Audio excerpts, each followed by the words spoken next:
ಎಲ್ರಿಗೂ ನಮಸ್ಕಾರ. ನಾನು ನಾಗರಾಜ್. ನಮಗೆಲ್ಲ ಕನ್ನಡ ಅಮರ ಯೂಟ್ಯೂಬ್ ಚಾನಲ್ಗೆ ಸ್ವಾಗತ. ಬನ್ನಿ ವಿದ್ಯಾರ್ಥಿಗಳೇ, ಈ ದಿನ 7ನೇ ತರಗತಿಯಲ್ಲಿರ್ತಕ್ಕಂತಹ ಪಾಠ ಸೀನಾ ಸೆಟ್ಟರು ನಮ್ಮ ಟೀಚರು. ಪಾಠ ಯಾವುದು? ಸೀನಾ ಸೆಟ್ಟರು ನಮ್ಮ ಟೀಚರು. ಈ ಪಾಠದ ಬಗ್ಗೆ ಅಭ್ಯಾಸ ಮಾಡ್ತಾ ಹೋಗೋಣ. ಈ ಪಾಠವನ್ನ ರಚನೆ ಮಾಡಿರ್ತಕ್ಕಂಥವ್ರು ಅಂತ ಹೇಳಿದ್ರೆ ಇಲ್ಲಿ ಶ್ರೀಮತಿ ವಿ ಗಾಯತ್ರಿ ಅಂತಕ್ಕಂಥವ್ರು ರಚನೆ ಮಾಡಿದ್ದಾರೆ. ಶ್ರೀಮತಿ ವಿ ಗಾಯತ್ರಿ ಅಂತ. ಇದರಲ್ಲಿ ಗಾಯತ್ರಿ ಅವರು ಏನ್ ಹೇಳಲಿಕ್ಕೆ ಇಷ್ಟಪಡ್ತಿದ್ದಾರೆ ಅಂತ ಹೇಳಿದ್ರೆ, ಜೀವನದಲ್ಲಿ ಕಲಿಕೆ ಅಂತಕ್ಕಂಥದ್ದು ಬಹಳ ಮುಖ್ಯ. ಯಾರು ನಮಗೆ ಏನೆಲ್ಲ ಕಲಿಸ್ಕೊಡ್ತಾರೋ ಅವರೆಲ್ಲ ಒಂದ್ ರೀತಿಯಲ್ಲಿ ಗುರುಗಳೇ ಆಗಿರ್ತಾರೆ. ಕೇವಲ ಶಾಲೆಯಲ್ಲಿ ಏನು ಶಿಕ್ಷಣವನ್ನು ಹೇಳ್ಕೊಡ್ತಾರೆ ಅವರಷ್ಟೇ ಟೀಚರ್ ಅಲ್ಲ. ಜೀವನದಲ್ಲಿ ನಮಗೆ ಏನೆಲ್ಲ ಹೇಳ್ಕೊಡ್ತಾರೆ ಒಳ್ಳೇದನ್ನ, ಅವರು ನಮ್ಮ ಜೀವನದಲ್ಲಿ ಟೀಚರ್ ಆಗ್ತಾರೆ, ಗುರುಗಳಾಗ್ತಾರೆ ಅಂತಕ್ಕಂಥದ್ದನ್ನ ಹೇಳ್ತಾ ಹೋಗ್ತಾರೆ. ಅಷ್ಟೇ ಅಲ್ಲ, ಈ ಒಂದು ಪಾಠದಲ್ಲಿ ಸೀನಾ ಸೆಟ್ಟರು ನಮ್ಮ ಟೀಚರ್ ಅನ್ನೋದ್ರಲ್ಲಿ ಇಲ್ಲಿ ಮಕ್ಕಳಿಗೆ ಕೃಷಿ ಅಂತಕ್ಕಂಥದ್ದು ಬಹಳ ಮುಖ್ಯ. ಶಿಕ್ಷಣದಲ್ಲಿ ಕೃಷಿ ಅಂತಕ್ಕಂತಹ ವಿಷಯವನ್ನ ಅಳವಡಿಸಬೇಕು ಅಂತಕ್ಕಂಥ ಉದ್ದೇಶ ಈ ಪಾಠದಲ್ಲಿದೆ. ಈ ಪಾಠದಲ್ಲಿ ಒಂದು ಶಾಲೆ ಮಕ್ಕಳು ಕೃಷಿ ಕೆಲಸ ಮಾಡಲಿಕ್ಕೆ ಬರ್ತಾರೆ ಗದ್ದೆಗೆ. ಆ ಮಕ್ಕಳನ್ನ ಕರ್ಕೊಂಡ್ ಬಂದವರು ಅಂತ ಹೇಳಿದ್ರೆ ಇಲ್ಲಿ ಮಾಂಡವಿ ಟೀಚರ್ ಅಂತಕ್ಕಂಥವ್ರು ಮಕ್ಕಳನ್ನ ಗದ್ದೆ ಕರ್ಕೊಂಡ್ ಬರ್ತಾರೆ. ಯಾಕಂತ ಹೇಳಿದ್ರೆ ಮಕ್ಕಳಿಗೆ ಕೃಷಿ ಶಿಕ್ಷಣದ ಬಗ್ಗೆ ಅರಿವನ್ನ ಮೂಡಿಸಬೇಕು ಅಂತಕ್ಕಂಥ ಉದ್ದೇಶ ಇಟ್ಕೊಂಡು ಕರ್ಕೊಂಡ್ ಬಂದಿರ್ತಾರೆ. ಅದ್ರ ಬಗ್ಗೆ ಇಲ್ಲಿ ಹೇಳ್ತಾ ಹೋಗ್ತಾರೆ. ಬನ್ನಿ, ಇಲ್ಲಿ ಕೃಷಿಯನ್ನು ಹೇಳ್ಕೊಡ್ತಕ್ಕಂಥ ಟೀಚರ್ ಯಾರಪ್ಪ ಅಂದ್ರೆ ಸೀನಾ ಸೆಟ್ರು ಅಂತ. ಕರ್ಕೊಂಡ್ ಬಂದಿರತಕ್ಕಂತಹ ಟೀಚರು ಮಾಂಡವಿ ಅಂತಕ್ಕಂಥವ್ರು. ಬನ್ನಿ ಪಾಠವನ್ನು ನೋಡ್ತಾ ಹೋಗೋಣ. ಮಾಂಡವಿ ಟೀಚರು ಮಕ್ಕಳಿಗೆ ಹೇಳ್ತಾ ಹೋಗ್ತಾರೆ, ಇವರು ಇವತ್ತಿನಿಂದ ನಿಮ್ಮ ಟೀಚರು. ಇವರು ನಿಮಗೆ ಏನೆಲ್ಲ ಕಲಿಸಿಕೊಡ್ತಾರೆ ನೋಡ್ತಾ ಇರಿ. ಮಳೆಗಾಲ ತೀವ್ರಗೊಳ್ಳುತ್ತಿದ್ದ ಆ ದಿನ ಮಾಂಡವಿ ಹೊಸ ಟೀಚರ್ ಅನ್ನು ಮಕ್ಕಳಿಗೆ ಪರಿಚಯಿಸಿದರು. ಮಳೆಗಾಲ ಪ್ರಾರಂಭ ಆಗಿರುತ್ತೆ.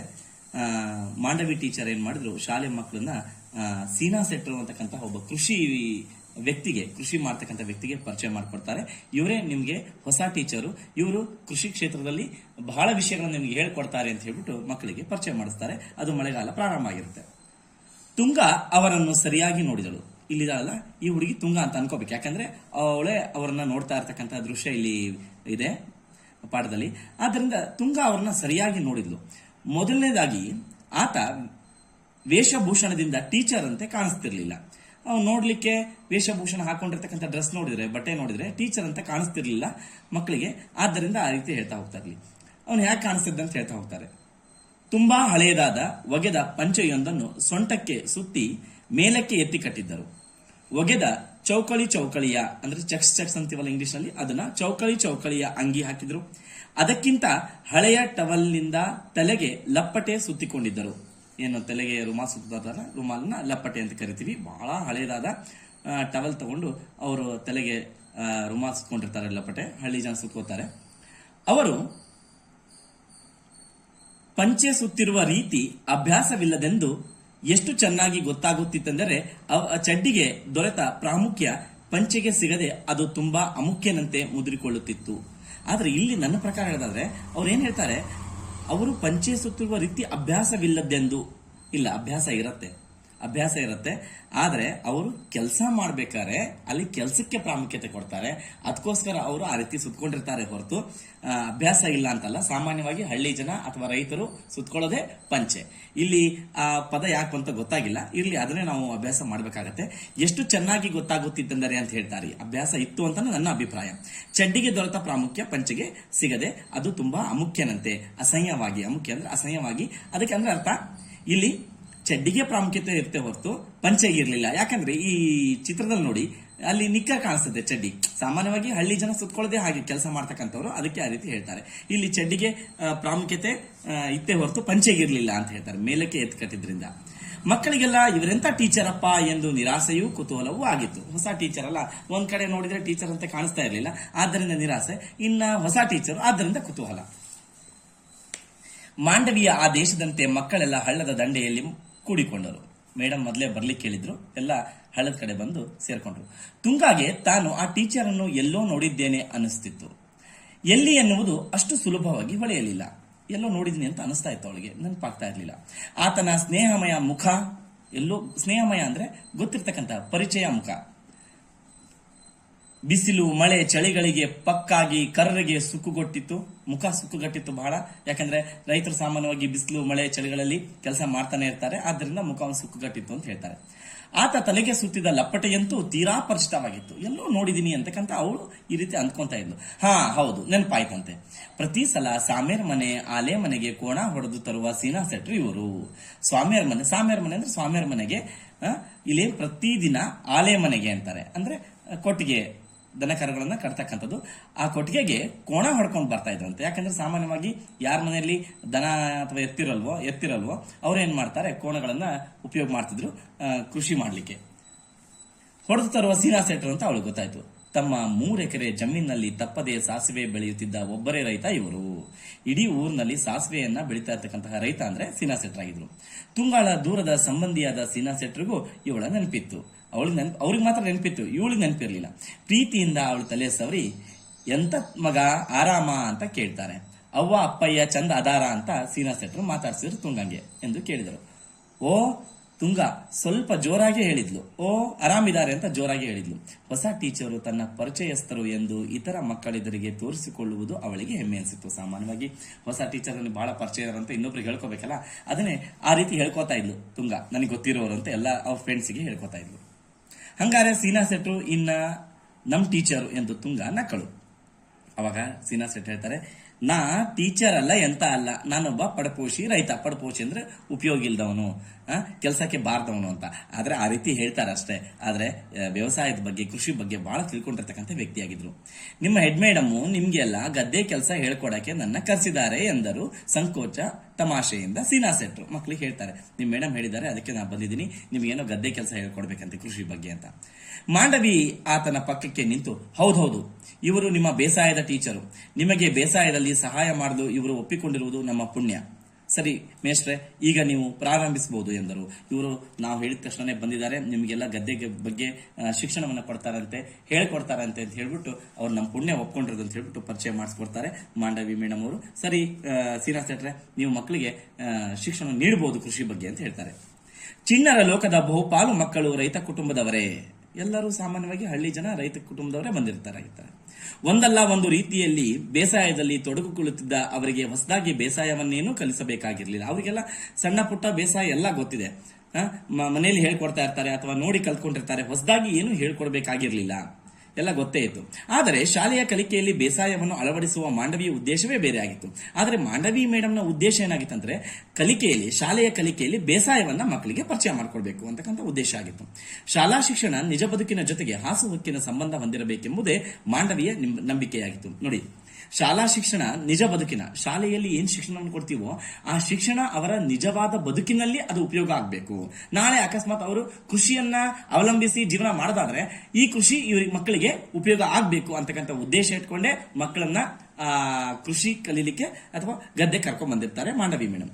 ಶಾಲಾ ಶಿಕ್ಷಣದಲ್ಲಿ ಅವರು ಬೇಸಾಯವನ್ನು ಅಳವಡಿಸಲು ಮುಖ್ಯ ಕಾರಣ ಇದಾಗಿದ್ದರೂ ಕೂಡ ಅದು ಇನ್ನೂ ಅನೇಕ ವಿಚಾರಗಳಿಗೆ ಸಹಾಯಕವಾಗಿತ್ತು. ಯಾಕೆ ಅವರು ಶಾಲಾ ಶಿಕ್ಷಣದಲ್ಲಿ ಕೃಷಿಯನ್ನ ಅಳವಡಿಸಬೇಕು ಅಂತಕ್ಕಂಥ ಉದ್ದೇಶ ಒಂದೇ ಆಗಿರಲಿಲ್ಲ, ಇನ್ನೂ ಅನೇಕ ವಿಷಯಗಳು ಒಳಗೊಂಡಿದ್ವು. ಅದೇನ್ ವಿಷಯ ನೋಡ್ತಾ ಹೋಗೋಣ ಬನ್ನಿ.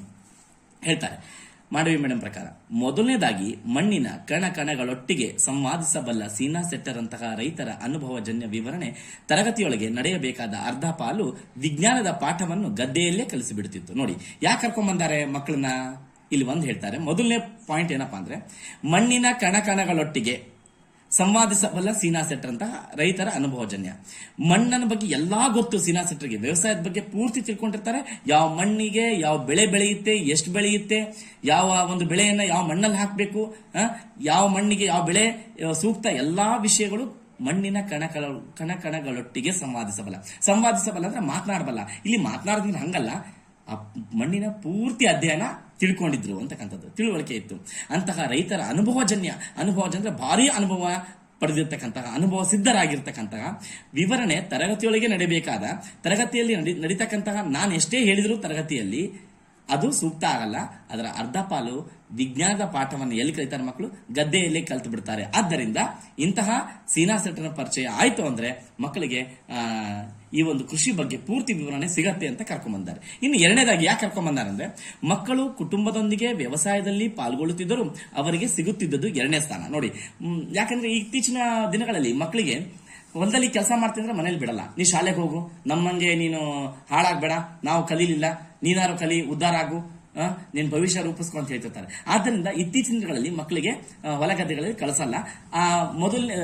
ಅಲ್ಲಿ ದೊಡ್ಡವರಿಗೆ ಮೊದಲನೇ ಪ್ರಾಶಸ್ತ್ಯ, ಇವರಿಗೆ ಎರಡನೇ ಪ್ರಾಶಸ್ತ್ಯ ಮಕ್ಕಳಿಗೆ. ಆದ್ದರಿಂದ ಅಲ್ಲಿ ಕೆಲಸ ಕಲಿಯೋದು ಬಹಳ ಕಡಿಮೆ ಅನ್ಕೊಂಡು ಇಲ್ಲಿ ಕಲ್ಕೊಂಡ್ಬಂದಾರೆ. ಇನ್ನ ಎರಡನೇ ಸ್ಥಾನ ಸೀಮಿತ. ಮತ್ತೇನ್ ಹೇಳ್ತಾರೆ, ಸೀಮಿತ ಒಳಗೊಳ್ಳುವಿಕೆ. ಅವರಿಗೆ ಪೂರ್ತಿ ಹೇಳ್ಕೊಡಲ್ಲ, ಮನೆಯಲ್ಲಿ ಪೂರ್ತಿ ಹೇಳ್ಕೊಡಲ್ಲ, ಎಷ್ಟು ಬೇಕು ಅಷ್ಟೇ ನೀ ಶಾಲೆಗೆ ಹೋಗುವಂತಿರ್ತಾರೆ. ಆದರೆ ಇಲ್ಲಿ ಬೇಸಾಯದ ಎಲ್ಲ ಹಂತಗಳಲ್ಲೂ ಎಲ್ಲ ಕೆಲಸಗಳನ್ನು, ಜವಾಬ್ದಾರಿಗಳನ್ನು ತಾವೇ ಸ್ವತಃ ಮಾಡಬೇಕಾದ್ದರಿಂದ ಅವರಿಗೆ ಇಡಿಯಾದ ಅನುಭವ ಸಿಗುತ್ತದೆ.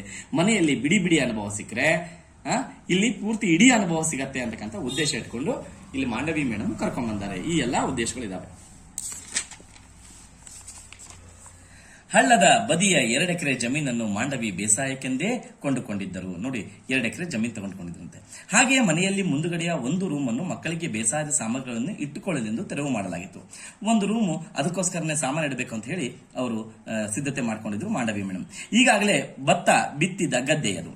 ನಿಲ್ಲಲಿ ಎಂದರೂ ಕೇಳದ ಜಡಿಮಳೆಯಲ್ಲೇ, ನೋಡಿ, ನಿಲ್ಲಲಿ ಎಂದರೂ ಕೇಳದೆ ಜಡಿಮಳೆಯಲ್ಲೇ ಅಂದ್ರೆ ಜಿಟಿ ಮಳೆಯಲ್ಲೇ ಶಾಲೆಯ 50 ಮಕ್ಕಳು, ಏನ್ ಮಕ್ಕಳು ಬಂದಿರಲಿಲ್ಲ, 50 ಮಕ್ಕಳು ಕಂಬಳಿ ಗೊಪ್ಪೆ ಹಾಕಿಕೊಂಡು, ಅಂದ್ರೆ ತಲೆಗೆ ಹಾಕಿರ್ತಂತೆ, ಕಂಬಳಿಯಿಂದ ಮಾಡಿರ್ತಕ್ಕಂತಹ ಒಂದು ಟೊಪ್ಪಿಗೆ, ಮಳೆಯಲ್ಲ ತೋಯಿಸ್ಕೋಬಾರ್ದು ಮಳೆಯಲ್ಲಿ ಅಂತ, ಅದನ್ನ ಹಾಕೊಂಡು ಸಂಭ್ರಮದಿಂದ ಗದ್ದೆಗಿಳಿದರು ಸೀನಾ ಶೆಟ್ಟರು ಜೊತೆಗೆ. ಮುಂಚೆ ನಾವು ಸಸಿಗಳನ್ನ ಕೀಳೋಣ, ಇವತ್ತೇ ಸಸಿ ಕಿತ್ತು ಮುಗೀತಂದ್ರೆ ನಾಳೆಯಿಂದ ನಾಟಿ ಮಾಡೋಣ, ಸೀನಾ ಶೆಟ್ಟರೆಂದರು ಮಕ್ಕಳನ್ನು ಉದ್ದೇಶಿಸಿ. ಮೊದಲು ಇವತ್ತೇನ್ ಮಾಡೋಣ, ಸಸಿಗಳನ್ನ ಕಿತ್ ಮಾಡೋಣ. ಸಸಿಗಳನ್ನ ಏನ್ ಮಾಡ್ತಾರೆ, ಆ ಗದ್ದೆ ಪಕ್ಕದಲ್ಲೇ ಒಂದ್ ಕಡೆ ನಾಟಿ ಮಾಡಕ್ಕಂತಾನೆ ಸಸಿಗಳನ್ನ ಏನ್ ಮಾಡ್ತಾರೆ, ಬೆಳೆಸಿರ್ತಾರೆ. ಆ ಸಸಿಗಳನ್ನ ಕಿತ್ತು ಅದನ್ನ ಒಂದು ಬಂಚ್ ಮಾಡಿ, ದಾರದಿಂದ ಕಟ್ಟಿರ್ತಾರೆ, ಅದನ್ನ ಒಂದು ಬಂಚ್ ಮಾಡಿ ಅದನ್ನೇನ್ ಮಾಡ್ತಾರೆ ಅಂತಾರೆ, ನಾಟಿ ಮಾಡ್ಬೇಕಾದ್ರೆ ಆ ಪೂರ್ತಿ ಏನ್ ಸಸಿ ಇರುತ್ತಲ್ಲ, ಒಂದು ಪೂರ್ತಿ ಬಂಚ್ನ ಏನ್ ಮಾಡ್ತಾರೆ, ಕೈಯಿಂದ ಊರಿ ನಾಟಿ ಮಾಡ್ತಾ ಹೋಗ್ತಾರೆ. ಆದ್ದರಿಂದ ಮೊದಲು ಇವತ್ತು ಸಸಿ ಕಿತ್ಬಿಡೋಣ, ನಾಳೆ ನಾಟಿ ಮಾಡೋಣ ಅಂತ ಸೀನಾ ಶೆಟ್ಟರು ಹೇಳ್ತಾರೆ. ಮೊದಲು ಮಕ್ಕಳಿಗೆ ಹಿಡಿ ತುಂಬಾ ಸಸಿಗಳನ್ನು ಬುಡ ಸಮೇತ ಕೀಳುವುದು ಸುಲಭವಾಗಿಲ್ಲ. ಆ ಮಕ್ಕಳಿಗೆ ಆ ಸಸಿಗಳನ್ನು ಕೀಳಕ್ಕೆ ಬರ್ತಿರ್ಲಿಲ್ಲ, ಅನೇಕ ಸಸಿಗಳನ್ನು ಹಾಳು ಮಾಡ್ಬಿಟ್ರು. ಮತ್ತೆ ಸಾಮಾನ್ಯವಾಗಿ ಕಲಿಬೇಕಂದ್ರೆ ಎಲ್ಲ ಸಾಮಾನ್ಯವಾಗಿ ಹಾಳಾಗತ್ತೆ ಪ್ರಾರಂಭದಲ್ಲಿ.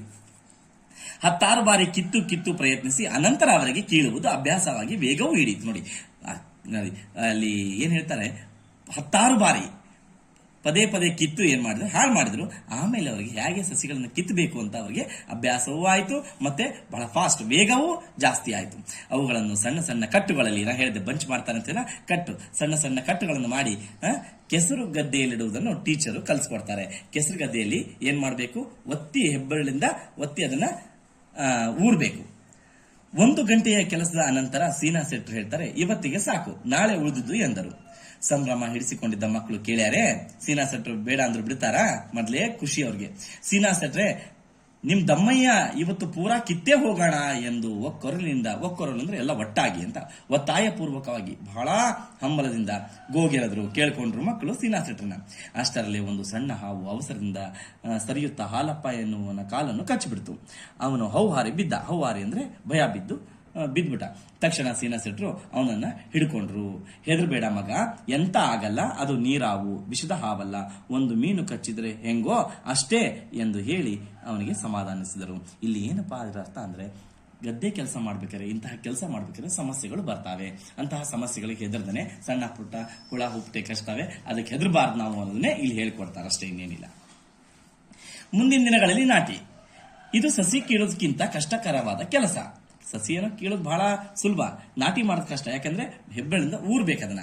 ಅನೇಕ ಸಸಿಗಳನ್ನು ಒಟ್ಟಿಗೆ ಹಿಡಿದು, ನೋಡಿ ಅಲ್ಲೇನ್ ಕಟ್ ಮಾಡಿರ್ತಾರಲ್ಲ ಸಸಿಗಳದು, ಬಂಚ್ ಕಟ್ಟಿರ್ತಾರಲ್ಲ, ಅದನ್ನ ಒಂದೇ ಸಲಕ್ಕೆ ಬೇರು ನಾಟುವಂತೆ ಹೆಬ್ಬೆಟ್ಟಿನಿಂದ ಗಟ್ಟಿಯಾಗಿ ಒತ್ತಿ ಊರ್ಬೇಕು, ಅಂದ್ರೆ ಮಾತ್ರ ಕೂತ್ಕೊಳ್ಳುತ್ತದೆ ಗದ್ದೆಯಲ್ಲಿ. ಮೊದಲಿಗೆ ಕೆಲ ಮಕ್ಕಳಿಗಂತೂ ಇದು ತಮ್ಮಿಂದ ಸಾಧ್ಯವೇ ಇಲ್ಲ ಎನಿಸ್ಬಿಡ್ತು. ಆದರೆ ಸೀನಾ ಶೆಟ್ಟರ ಅಪಾರ ತಾಳ್ಮೆ, ನೋಡಿ, ಟೀಚರ್ಗೆ ಇರ್ಬೇಕಾಗಿರ್ತಕ್ಕಂಥ ಗುಣ, ತಾಳ್ಮೆ, ಉತ್ತೇಜನ, ಅವರಿಗೆ ಪ್ರೋತ್ಸಾಹ ಕೊಡ್ತಕ್ಕಂಥದ್ದು ಅವರನ್ನು ಕೆಲಸಕ್ಕೆ ಹೊಂದಿಸ್ಬಿಟ್ವು. ಹಾಡು ಹೇಳ್ಕೊಂಡು ಕೆಲಸ ಮಾಡಿ, ಆಗ ಕಷ್ಟನೇ ತಿಳಿಯಲ್ಲ ಎಂದು ಉತ್ತೇಜಿಸಿದರು ಸೀನಾ ಶೆಟ್ಟರು. ತಕ್ಷಣ ಎಲ್ಲರೂ ಚಂದ್ರಕಾಂತ ಶುರು ಮಾಡುವಂತ ಅವನ ಸ್ನೇಹಿತರಿಗೆ ಹೇಳ್ತಾರೆ ಎಂದು ಕೂಗಿಕೊಂಡ್ರು. ಅವನ ಧ್ವನಿಗೆ ತಮ್ಮ ಧ್ವನಿಯ ಅಲೆ ಸೇರಿಸಿದ್ರು. ಎಲ್ಲರೂ ಸೇರಿ ಹಾಡು ಹೇಳಲಿಕ್ಕೆ ಪ್ರಾರಂಭ ಮಾಡಿದ್ರು. ಮಾರನೇ ದಿನ ಇನ್ನೇನು ನಾಟಿ ಮಾಡ್ಬೇಕಲ್ಲ, ಯಶೋಧ ಅಂತಕ್ಕಂಥ ಹುಡುಗಿ ಹೊಸತ ಹಾಡನ್ನ ಹುಡ್ಕೊಂಡಿದ್ಲು, ಹೊಸತನನ್ನು ಹುಡುಕಿದ್ದಳು. ಏನಪ್ಪ ಹಾಡು ಅಂದ್ರೆ, ಕೈ ಎಲ್ಲಿಗೆ ಹೋಯ್ತು ಸಂತೆಗೆ ಅಂತ ಹೇಳ್ಬೇಕಂತೆ ಇನ್ ಕೆಲವರು. ಹಿಂಗೆ ಇಬ್ಬರು ಆಡುವ ಈ ಆಟವನ್ನು ಎಲ್ಲರೂ ಭಾಗವಹಿಸುವಂತೆ ಪರಿವರ್ತಿಸಿದ್ದಳು ಯಾರು, ಯಶೋಧ ಅನ್ನೋ ಹುಡುಗಿ. ಕೈ ಎಲ್ಲಿಗೆ ಹೋತು ಎಂದು ಒಬ್ಬ ಪ್ರಾರಂಭಿಸಿದರೆ ಪಕ್ಕದಲ್ಲಿರೋವಳು ಸಂತೆಗೆ ಎನ್ನಬೇಕು. ಮತ್ತೆ ಅವಳ ಪಕ್ಕಕ್ಕೆ ನಿಂತವನು ಸಂತೆಯಿಂದ ಏನ್ ತಂದೆ ಅಂದ್ರೆ ಮುಂದಿನವರು ಏನ್ ಮಾಡ್ಬೇಕು, ಬಾಳೆಹಣ್ಣು ಎನ್ನುವಳು. ಹೀಗೆ ಆಟ ಸಾಗತ್ತೆ. ಇದನ್ನ ಒಂದು ಹಾಡಿನ ರೂಪದಲ್ಲೇ ತೋರಿಸ್ಕೊಟ್ಟಿದ್ದಾರೆ. ಬನ್ನಿ ನೋಡ್ತಾ ಹೋಗೋಣ. ಒಂದ್ಸರಿ ಓದ್ಬಿಡ್ತೀನಿ. ಮಕ್ಕಳು ಹಿಂಗೆ ಹೇಳ್ತಾ ಹೋಗ್ತಾ ಕೆಲಸವನ್ನ ಮಾಡ್ತಾ ಇದ್ರಂತೆ, ನಾಟಿ ಹಸ್ತಾ ಇದ್ರಂತೆ. ಬಾಳೆಹಣ್ಣು ಏನ್ ಮಾಡ್ದೆ, ತಿಂದೆ ಅಂತ ಇನ್ನೊಬ್ರು ಹೇಳ್ತಾರೆ. ಇನ್ನೊಬ್ರು ಏನ್ ಮಾಡ್ತಾರೆ, ಸಿಪ್ಪೆ ಏನ್ ಮಾಡ್ದೆ ಅಂತ ಕೇಳ್ತಾರೆ. ಅದಕ್ಕೆ ಉತ್ತರ ಇನ್ನೊಬ್ರು ಹೇಳ್ಬೇಕು. ಕದ್ ಮೂಲೆಗೆ ಹಾಕ್ದೆ. ಹಾಗೆ ಒಬ್ಬರೇ ಹೇಳ್ತಾ ಹೋಗ್ತಾರೆ ನೋಡಿ. ಕದ್ ಮೂಲೆ ಏನ್ ಕೊಡ್ತು, ಚಕ್ಕೆ ಕೊಡ್ತು. ಅಂದ್ರೆ ಅಲ್ಲಿ ಒಣಗಿರ್ತಲ್ಲ ಬಾಳೆಹಣ್ಣು ಸಿಪ್ಪಿ, ಹಂಗೆ ಚಕ್ಕೆ ಕೊಡ್ತು. ಚಕ್ಕೆ ಏನ್ ಮಾಡ್ದೆ, ಒಲೆಗೆ ಹಾಕ್ದೆ. ಒಲೆ ಏನ್ ಕೊಡ್ತು, ಬೂದಿ ಕೊಡ್ತು. ಉರಿದು ಬೂದಿ ಕೊಡುತ್ತೆ. ಬೂದಿ ಏನ್ ಮಾಡ್ದೆ, ಗೊಬ್ಬರದ ಗುಂಡಿಗೆ ಹಾಕ್ದೆ. ಗೊಬ್ಬರದ ಗುಂಡಿ ಏನ್ ಕೊಡ್ತು, ಗೊಬ್ಬರ ಕೊಡ್ತು. ಗೊಬ್ಬರ ಏನ್ ಮಾಡ್ದೆ, ಬಾಳೆ ಗಿಡಕ್ಕೆ ಹಾಕ್ದೆ. ಮತ್ತೆ ಎಲ್ಲಿ ಬಂತು, ಬಾಳೆಹಣ್ಣು ಏನ್ ಬಂದಿತ್ತಲ್ಲ ಬಾಳೆ ತೋಟದಿಂದ ಅದಕ್ಕೆ ಹಾಕ್ದೆ ಅಂತ. ಬಾಳೆ ಗಿಡ ಏನ್ ಕೊಡ್ತು, ಬಾಳೆಹಣ್ಣು ಕೊಡ್ತು. ಬಾಳೆಹಣ್ಣು ಏನ್ ಮಾಡ್ದೆ, ಗುಳುಂ ಗುಳುಂ ತಿಂದೆ ಅಂತ. ಹೀಗೆ ಹಾಡು ಹೇಳ್ಕೊಂಡು ನಾಟಿ ಮಾಡ್ತಾ ಇದ್ರಂತೆ. ಹೀಗೆ ಮತ್ತೆ ಇಡೀ ಪ್ರಶ್ನೆಯುತ್ತರದ ಚಕ್ರ ತಿರುಗುವುದು. ಹೀಗೆ ಹೇಳ್ತಾ ಹೇಳ್ತಾ ಕೆಲಸ ಮಾಡ್ತಾ ಇದ್ರಂತೆ, ನಾಟಿ ಹಸ್ತಾ ಇದ್ರಂತೆ. ಯಶೋದಾಳ ಈ ಆಟದಿಂದ ಅಂದು ನಾಟಿ ಮುಗಿಯುವ ವೇಳೆಗೆ ಪ್ರತಿ ಮಕ್ಕಳು 4 ಬಾಳೆಹಣ್ಣುಗಳನ್ನಾದರೂ ತಿಂದಿದ್ರು. ಅಂದ್ರೆ ನೇರವಾಗಿ ತಿಂದಿರಲಿಲ್ಲ, ಹಾಡಿನಲ್ಲಿ ತಿಂದಿದ್ರು ಅಂತ ಅದು ಹಾಡು ಹೇಳ್ತಾ ಹೇಳ್ತಾ ನಾಟಿ ಮುಗಿಯುವವರೆಗೂ ಸೀನಾ ಸೆಟ್ರು ಮಕ್ಕಳ ಜೊತೆಗೆ ಇದ್ದು ಅಲ್ಲಿಂದ ಕಾಲ ಕಾಲಕ್ಕೆ ಅವರು ಗಮನಿಸಿಕೊಳ್ಳಬೇಕಾದ ವಿಷಯಗಳನ್ನೆಲ್ಲ ಹೇಳ್ಕೊಡ್ತಾ ಇದ್ರು. ಹೀಗ್ ಮಾಡ್ಬೇಕು, ಹಾಗೆ ಮಾಡ್ಬೇಕು ಅಂತ ಮಕ್ಕಳಿಗೆ ತಿಳಿಸ್ಕೊಡ್ತಾ ಇದ್ರು. ನಾಟಿ ಮುಗಿದ ಮೇಲೆ ಇನ್ನು ಯಾವಾಗ ಹೊಡೆ ಹೊರಟಿತೋ, ಹೊಡೆ ಅಂತ ಹೇಳಿದ್ರೆ ಅಲ್ಲಿ ಏನು ಬೆಳೆ ಬರೋಕ್ಕಿಂತ ಮುಂಚೆ ಅದೇನಪ್ಪ ಅಂದ್ರೆ ಬೆಳೆದು ಕಾಳು ಬರೋಕ್ಕಿಂತ ಮುಂಚೆ ಹೊರಗಡೆ ಬರ್ತಕ್ಕಂಥ ಪೈರು ಏನು ಹೊಡೆಯುತ್ತಲ್ಲ ಅದು ಅವಾಗ ಹೊರಟಿತು ಅಂತ ಮಕ್ಕಳು ಕಾಯ್ತಾ ಇದ್ರಂತೆ. ಯಾವಾಗ ತೆನೆ ಬಂದಿತು ನೋಡಿ, ಪೈರು ಬಂದು ಯಾವಾಗ ಕಾಳುಗಳು ಬೆಳಿತಾವೋ ಎಂದು ಮಕ್ಕಳ ಚಡಪಡಿಕೆ, ಅಂದ್ರೆ ಆತುರ ಕಾತುರ ಅಂತ. ತುಂಗಾಗಂತೂ ಪ್ರತಿದಿನ ಶಾಲೆಗೆ ಬಂದ ತಕ್ಷಣ ಗದ್ದೆಯನ್ನು ನೋಡುವವರೆಗೆ ಎಂಥದೋ ಚಡಪಡಿಕೆ, ಪ್ರತಿದಿನ ನೋಡ್ಬೇಕು ಅಂತ ಕಾತುರ ಇತ್ತು. ಅವಳು ಕಿಟ್ಟನೂ ಇಬ್ರು ಸೇರಿ ಮನೆಯ ಅಟ್ಟದ ಮೇಲೆ ಹತ್ತಿ ಕಿಟಕಿ ಕಂಡಿಯಲ್ಲಿ ಅಂತಾರೆ, ಅದು ಕಿಂಡಿಯಲ್ಲಿ ಸಾಮಾನ್ಯವಾಗಿ ನಾವು ಬಳಸಕ್ಕಂಥ ಪದ. ನೋಡಿದ್ರೆ ಗದ್ದೆ ತುಂಬಾ ಚೆನ್ನಾಗಿ ಕಾಣುತ್ತಿತ್ತೆಂದು ಕಂಡುಕೊಂಡಿದ್ದರು. ಪ್ರತಿದಿನ ಏನ್ ಮಾಡ್ತಿದ್ರು, ಈ ತುಂಗ ಮತ್ತೆ ಕಿಟ್ಟು ಇಬ್ರು ಸೇರಿ ಅಟ್ಟದ ಮೇಲೆ ಹತ್ತಿ ನೋಡ್ತಾ ಇದ್ರಂತೆ. ಗದ್ದೆ ಬಹಳ ಚಂದ ಕಾಣ್ತಾ ಇತ್ತು ಬೆಳೆದು.